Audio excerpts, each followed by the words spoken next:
হঠাৎ করেই 11 আগস্ট বাংলাদেশ ব্যাংকের রিজার্ভ প্রায় $450 মিলিয়ন কমে যায়।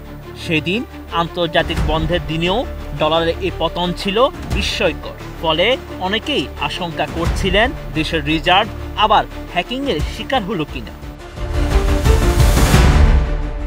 তবে জানা গেছে বাংলাদেশ ব্যাংকের পাওনা ডলার সরবরাহ করতে ইসলামী ব্যাংক ব্যর্থ হওয়ায় কেন্দ্রীয় ব্যাংক রিজার্ভ সমন্বয় করার কারণে রিজার্ভ এভাবে কমে গিয়েছিল। সাবেক গভর্নর আব্দুর রউফ তালুকদার, সাবেক ডেপুটি গভর্নর কাজী সাইদুর রহমান ও গভর্নরের উপদেষ্টা আবু ফারাহ মোহাম্মদ নাসের এস আলম নিয়ন্ত্রণাধীন ইসলামী ব্যাংকের কুকীর্তি ঢাকতে এ কাজ করা হয় বলে অভিযোগ রয়েছে।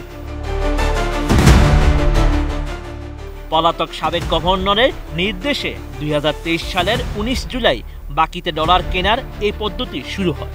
ওই দিন বাংলাদেশ ব্যাংক ইসলামী ব্যাংক থেকে $35 মিলিয়ন কিনে সমপরিমাণ টাকা ব্যাংকটির অ্যাকাউন্টে জমা দেয়। তবে ইসলামী ব্যাংক কেন্দ্রীয় ব্যাংককে ধাপে ধাপে এই ডলার সরবরাহ করেছে অনেক পরে।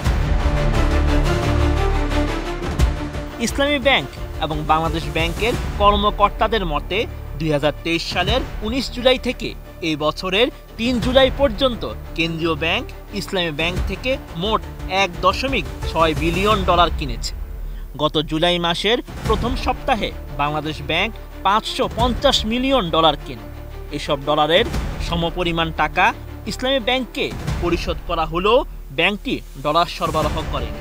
প্রকৃত রিজার্ভ $550 মিলিয়ন কম হওয়া সত্ত্বেও আন্তর্জাতিক আইন মেনে চলার জন্য এই অঙ্কটিও রিজার্ভে দেখানো হয়েছিল, যা আন্তর্জাতিক রিজার্ভ পরিসংখ্যান আইনের গুরুতর লঙ্ঘন।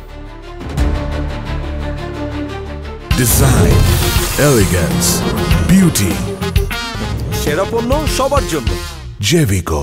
এদিকে ছাত্র জনতার গণ অভ্যুত্থানের ফলে সাবেক প্রধানমন্ত্রী শেখ হাসিনা ক্ষমতাচ্যুত হন। এরপর থেকেই সাবেক গভর্নর আব্দুর রউফ তালুকদার বাংলাদেশ ব্যাংকে আর আসেননি। ডেপুটি গভর্নর কাজী সাইদুর রহমান পদত্যাগ করতে বাধ্য হন। পরে রউফ তালুকদার, তার উপদেষ্টা আবু ফারাহ মোহাম্মদ নাসের এবং ডেপুটি গভর্নর খোরশেদ আলম সবাই পদত্যাগ করেন। এর ফলে ইসলামী ব্যাংকের পাওনা ডলার আদায়ে বিপাকে পড়েন ভারপ্রাপ্ত গভর্নর নুরুন নাহার।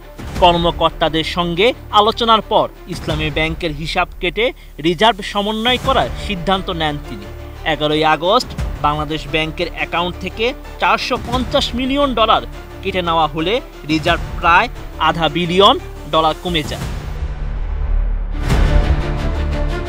বাংলাদেশ ব্যাংকের একজন কর্মকর্তা বলেন, 11 আগস্ট প্রতি ডলার 118 টাকার বিনিময় হারের ভিত্তিতে বকেয়া ডলারের পরিমাণ নিষ্পত্তির জন্য 5,310 কোটি টাকা কেটে নেওয়া হয়।